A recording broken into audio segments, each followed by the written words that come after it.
Perkenalkan, kami dari kelompok 2 dari Kerajaan Medang Kamulan ingin membagikan video tentang materi dari kerajaan tersebut. Pertama-tama, perkenalkan, nama saya Putri Dwi Maharani dari absen 28 kelas 10-3. Saya Tara Yanela Safa Kristarianto, absen 6 dari kelas 10-3. Saya Raisya Anastasia, absen 30 kelas 10-3. Saya Muhammad Ihsan Fatur Rahman, absen 25 10-3. Saya Renal Abian Dwi Putra, absen 32, kelas 10-3. Saya Arfa Dwika Priyananda, absen 5, kelas 10-3. Di sini saya akan menjelaskan awal terbentuknya Kerajaan Medang Kamulan. Kerajaan Medang Kamulan juga dikenal sebagai Kerajaan Medang, merupakan salah satu kerajaan penting dalam sejarah Nusantara. Kerajaan ini berdiri pada abad ke-10 Masehi di wilayah Jawa Timur dan dianggap sebagai lanjutan dari Kerajaan Mataram kuno yang sebelumnya berpusat di Jawa Tengah. Pendiri kerajaan ini adalah Mpu Sindok, seorang bangsawan tinggi dari Mataram kuno yang memindahkan pusat pemerintahan ke Jawa Timur. Setelah runtuhnya kerajaan Mataram akibat serangan dari kerajaan Sriwijaya dan bencana alam seperti letusan Gunung Merapi, Mpu Sindok memutuskan untuk memindahkan pusat pemerintahan ke Jawa Timur sekitar tahun 929 Masehi. Langkah ini diambil untuk menghindari ancaman serangan dan mencari wilayah yang lebih aman serta subur untuk pertanian. Di Jawa Timur, Mpu Sindok mendirikan Kerajaan Medang Kamulan dengan ibu kota di Watugaluh yang kini berada di wilayah Jombang. Kesimpulannya, Kerajaan Medang Kamulan merupakan kelanjutan dari Kerajaan Mataram kuno yang didirikan oleh Mpu Sindok di Jawa Timur pada abad ke-10 Masehi.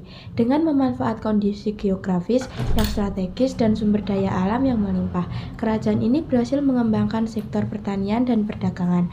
Pengaruh agama Hindu dan Buddha serta dukungan terhadap seni dan sastra menjadikan Kerajaan Medang Kamulan sebagai salah satu kerajaan penting dalam sejarah Nusantara. Untuk selanjutnya ada sumber sejarah.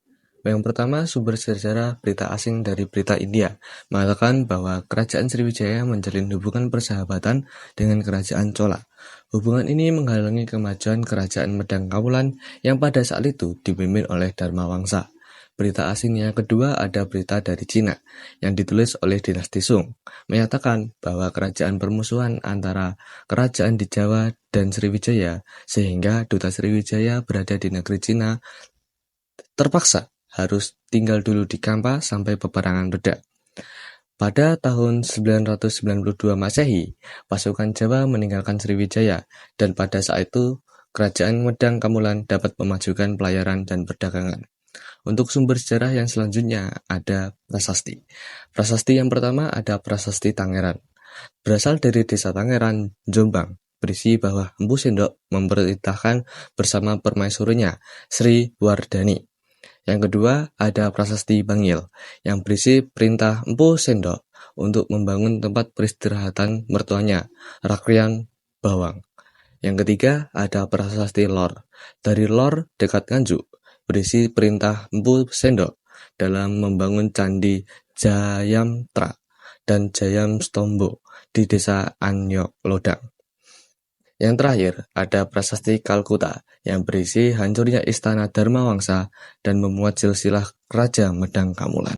Selanjutnya adalah raja-raja di Kerajaan Medang Kamulan.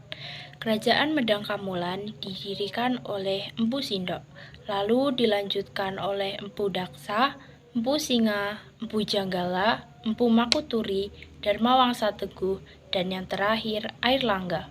Masa kejayaan kerajaan ini adalah pada masa kepemimpinan Raja Airlangga yang dituliskan dalam kitab Arjuna Wiwaha karya Mpu Kanwa. Selanjutnya, kehidupan sosial budaya. Pertama, pemerintahan. Adapun dari segi kehidupan politiknya, Kerajaan Medang Kamulan menganut sistem monarki atau menganut sistem pemerintahan kerajaan dengan raja yang berkuasa. Kedua, kepercayaan. Kepercayaan Kerajaan Medang Kamulan menganut agama Hindu dengan pemujaan terhadap dewa-dewa seperti Siwa dan Wisnu. Mpu Sindok adalah penganut Hindu Siwa, sementara Airlangga cenderung kepada Hindu Waisnawa. Toleransi beragama tercermin dalam pembangunan candi-candi yang mencerminkan pengaruh Hindu dan Buddha. Selanjutnya, saya akan menjelaskan tentang perekonomian dan juga peninggalan-peninggalan yang ada di Kerajaan Medang Kamulan. Yang pertama, saya akan menjelaskan tentang perekonomian di Kerajaan Medang Kamulan. Perekonomian di Kerajaan Medang Kamulan itu dihasilkan dari sektor perdagangan dan juga pertanian. Karena letaknya yang berada dalam wilayah Sungai Brantas dan juga Sungai Bengawan Solo, di Kerajaan Medang Kamulan itu memiliki pelabuhan yang diberi nama Pelabuhan Hujung Galuh. Nah, pelabuhan tersebut menjadi pusat perdagangan bahkan levelnya sampai internasional.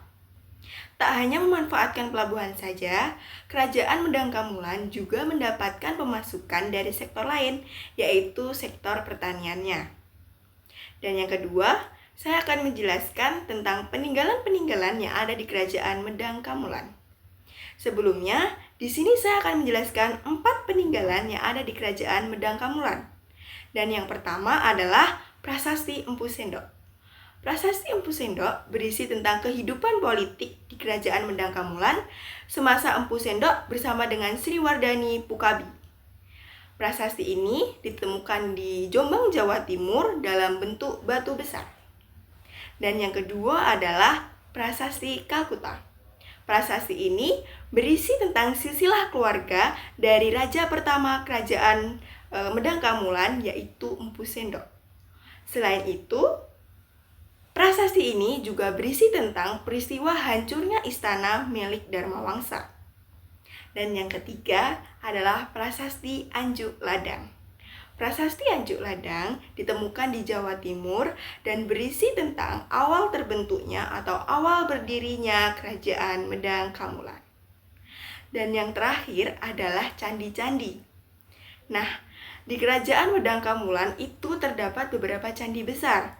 Seperti di wilayah Jawa Tengah, itu ada Candi Prambanan, Candi Kalasan, dan juga Candi Ijo.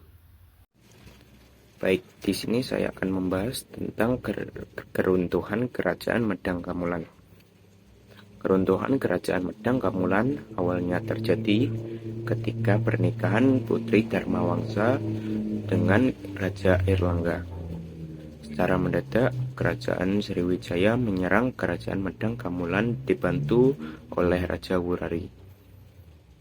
Serangan tersebut mengakibatkan meninggalnya sejumlah keluarga kerajaan. Di sisi lain, Raja Airlangga berhasil menyelamatkan diri beserta pasukannya. Pada tahun 1031, Raja Airlangga berupaya memulihkan dinasti Isyana dan menobatkan dirinya sebagai raja dengan gelar Rakai Hali Sri Lakswara Dharmawangsa Airlangga Teguh Ananta Wirama Tunggadewa. Pemindahan kekuasaan pun dilakukan ke Kahuripan dengan mendirikan Kerajaan Kahuripan. Namun suatu ketika kerajaan tersebut terpaksa dibagi menjadi 2 kerajaan, yakni Kerajaan Janggala dan Kerajaan Kediri. Keputusan tersebut dilakukan oleh Raja Airlangga agar mencegah terjadinya perang saudara. Diketahui sang putri dari salah satu selir Raja Airlangga memutuskan untuk tidak terlibat dalam urusan kerajaan dan memilih menjadi petapah. Akhirnya Kerajaan Medang Kamulan diberikan kepada putra-putra dari selir Raja Airlangga, sehingga Kerajaan Medang Kamulan berakhir di zaman pemerintahan ini. Yang dapat kami sampaikan, kurang lebihnya mohon maaf. Wassalamualaikum warahmatullahi wabarakatuh.